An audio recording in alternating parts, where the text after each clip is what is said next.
নিয়ে আয় নিয়ে আয় নিয়ে আয়।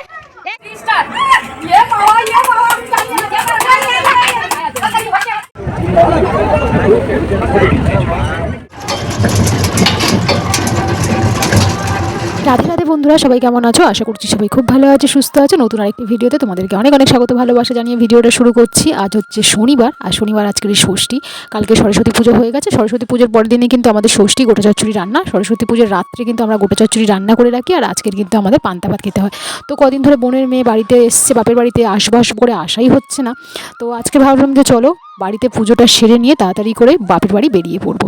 তো বাড়িতে ঠাকুরমশাই আসলো, আজকের হোম হলো। মানে সরস্বতী পুজোর দিনে হোম হয়নি, কিন্তু আজকের আমাদের হোম হয়, মানে ষষ্ঠীর উপোস করে তারপর হোম হলো, বামন আসলো, সব কিছু উপোস টুপোস করে সব কিছু গুছিয়ে গাছিয়ে তারপর কিন্তু বাপের বাড়ি চলে আসলাম। আর বাপের বাড়ি এসেছি, প্রচণ্ড খিদে পেয়েছে, কি বলবো। বাড়ি থেকে কিছু খেয়ে আসিনি। আজকে যেহেতু পান্তা খাওয়ার দিন, মানে আমাদের আজকে সারাদিন পান্তা, গোটা চচ্চড়ি আর পান্তা। তো গোটা চচ্চড়ি রান্না করেছিলাম, তো মা রান্না করেছে যদিও বা। তো একেবারে মানে কন্টেনারে ভর্তি করে নিয়ে চলে এসেছি, আর গাড়িতে করে আসছি, প্রচণ্ড খিদে পেয়ে গেছে। সেই জন্য একেবারে ইন্ট্রোটা কিন্তু বাইরে থেকেই শুরু করলাম, এতটা ব্যস্তের মধ্যে ছিলাম। এই দেখো সোনামাকে নিয়ে, দেখো মেয়ে কত খুশি, আর আমাদের দেখেই কিন্তু চিনতে পেরেছি। প্রায় মানে দুর্গাপুজোর সময় বোনের মেয়ের সাথে আমাদের দেখা, মানে আমাদের ছোটো মেয়ে, সেই দুর্গাপুজোতে আমাদের বাড়িতে ছিল। সবাই মিলে ঘোরাফেরা আনন্দ করেছিলাম। ভেবেছিলাম ও বাচ্চা মেয়ে, হয়তো আমাদেরকে চিনতে পারবে না, কোলে আসবে না। তো দেখো ফোনে যেহেতু সবসময় ভিডিও কল করা হয়, কথা হয়, ঠিক চিনে গেছে। দেখো আমি গাড়ি থেকে নামছি না, আর আমাকে দেখো কীভাবে দেখে হাসছে। চট করে কিন্তু ওর মানে দিদির কোলে চলে গেল। আর তারপরে দেখো আমি গাড়িতে বসে রয়েছি বলে আমি ভাবলাম যে আমাকে চিনতে পারবে না, খালি আমার দিকে তাকিয়ে হেসেই যাচ্ছে। তো যাই হোক, মানে থাকলে তো আমার আর কী বলবো, কীভাবে দিন চলে যায় আমি তো নিজেও বুঝতে পারি না। না আমার ভিডিও করার এনার্জি থাকে, বা ভিডিও করি, বা ভিডিও এডিট করলেও ভিডিও এডিট করারও সময় হয় না। তো যাই হোক, এখন সোনামাকে নিয়ে এখন একটু মানে এই দুটো দিন থাকবো, আর কালকে কিন্তু আবার বেরিয়ে যাব। তো যাই হোক চলো, তোমরা পুরো ভিডিওটা স্কিপ না করে দেখতে থাকো। আর সোনামা দেখলে কত খুশি। আর সোনামার জামা আর আমার জামা কিন্তু ম্যাচ হয়ে গেছে, দেখেছো, ছোটো মেয়ে আর মা। তো যাই হোক চলো পুরো ভিডিওটা স্কিপ না করে দেখতে থাকো। আবার সেই ফোনে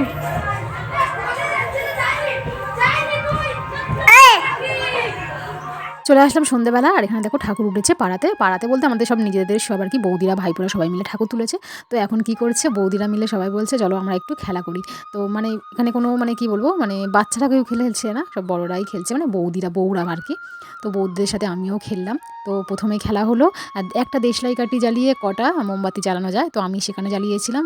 তো 13টা আমি জ্বালিয়েছি, আমি ফার্স্ট হয়েছি। আর তারপর দেখো আরেকটা খেলা হচ্ছে, কাকিমা আর আমি দাঁড়িয়েছি, কাকিমা আর আমি দুজনে মিলে খেলবো। যাই হোক বিশ্বাস করো, এই খেলাটা খেলতে গিয়ে প্রচণ্ড কষ্ট হয়ে গেছিলো।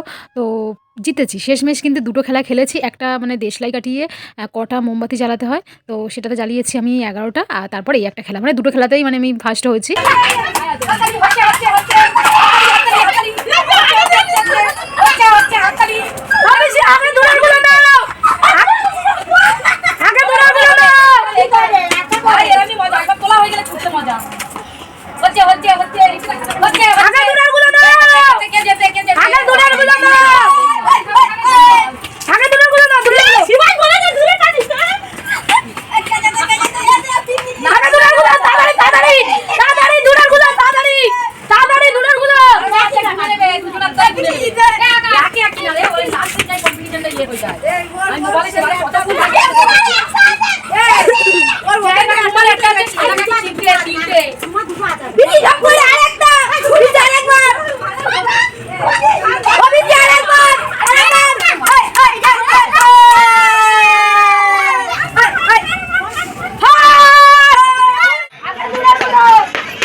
কষ্ট হয়, সুপর্ণা হেরে যাবে, সুপর্ণা বসে যাবে, সম্ভব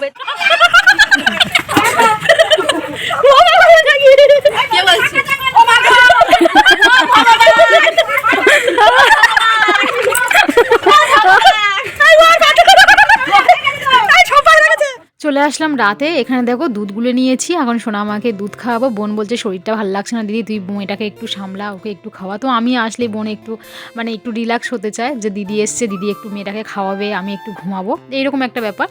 আর বোনের মেয়ে এখন কিন্তু খুব দুষ্টু হয়ে গেছে, মানে বড় হচ্ছে তো, খুব দুষ্টুমি হয়েছে। তো যাই হোক এখন ঘুমাচ্ছে, বোনও ঘুমাচ্ছে, এদিকে মেয়েও টিভি দেখতে দেখতে ঘুমিয়েও পড়েছে। তো যাই হোক এখন দেখো দুধ গোলা হয়ে গেছে, এখন সোনামাকে নিচে নিয়ে আসবো। আর ও কিন্তু ঘুমিয়ে ঘুমিয়ে দুধটা কিন্তু ভালো খায়, আর জেগে থাকলে একটু কান্না করে যদিও বা। তো যাই হোক এখন দেখো ও ঘুমাচ্ছে, আমি এখন নিচে নামিয়ে আনবো, এনে কিন্তু আমি খাওয়াবো। তো যাই হোক সবাই ঘুমাচ্ছে, বোন কিন্তু জানতেই পারিনি যে সোনামাকে আমি দুধ খাইয়ে আবার কিন্তু বোনের পাশে শুইয়ে দিয়েছি। সোনামা কান্নাই করেনি তো বোন কিভাবে বুঝবে বলো। তো এই দেখো সোনামাকে এখন দুধ খাওয়াচ্ছে আর কি সুন্দর কিন্তু দুধটা খেয়ে নিচ্ছে। কিন্তু মাঝের মধ্যে কী বলতো একটু কান্না করছিল, তো ও পুরোপুরি জেগে যায়নি আর পুরোপুরি ঘুমায়নি, মানে একটু একটু ঘুমাচ্ছে আবার একটু একটু জেগে যাচ্ছে, মানে যেহেতু দুধটা খাচ্ছে তো কিন্তু আমি গালে দিচ্ছি তাড়াতাড়ি করে কিন্তু খেয়ে নিচ্ছি।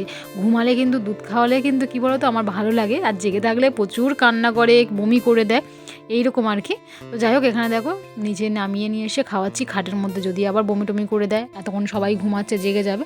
তো সেই জন্য ভাবলাম যে না আমি চুপি চুপি নিচে নিয়ে এসে ওকে দুধটা খাইয়ে দেবো। তো যাই হোক এখন দেখো ও খাচ্ছে আর মুখে দিচ্ছি, কি সুন্দর দুধটা খেয়ে নিচ্ছে, আমার বেশ ভালোই লাগে। আর যাই হোক এই সোনামাকে খাওয়ানোর পর আবার বড় মেয়েকে খাওয়াতে হবে, বড় মেয়েও ফোন দেখতে দেখতে ঘুমিয়ে পড়েছে। আর আজকে যেহেতু আমাদের গোটা চচ্চড়ি, আজকে সারা দিনটাই আমাদের পান্তা ভাত আর এই যে গোটা চচ্চড়ি খেতে হয়, আজকে কিন্তু গরম কিছু খেতে নেই, তার জন্য মা কিছুই করেনি। আমি বললাম যে গোটা চচ্চড়ি দিয়ে মুড়ি খাবো, রাত্রে তো আর পান্তা ভাত খাওয়া যায় না ঠান্ডার সময়। তো সোনামাকে এখন একটু আলু ভাজা আর গোটা চচ্চড়ি দিয়ে মুড়ি খাওয়াবো। ওকে এখন ফোন দেখতে দেখতে একটু ঘুমিয়ে পড়েছে, তো ওকেও খাওয়াতে হবে। আর এই যে মানে আমার ডিউটি হয় না আজকের আমার দুটো মেয়েকে খাওয়ানোর। তো যাই হোক আমিও কিছু খাইনি এখনও, ওদের খাইয়ে তারপর আমি খাবো।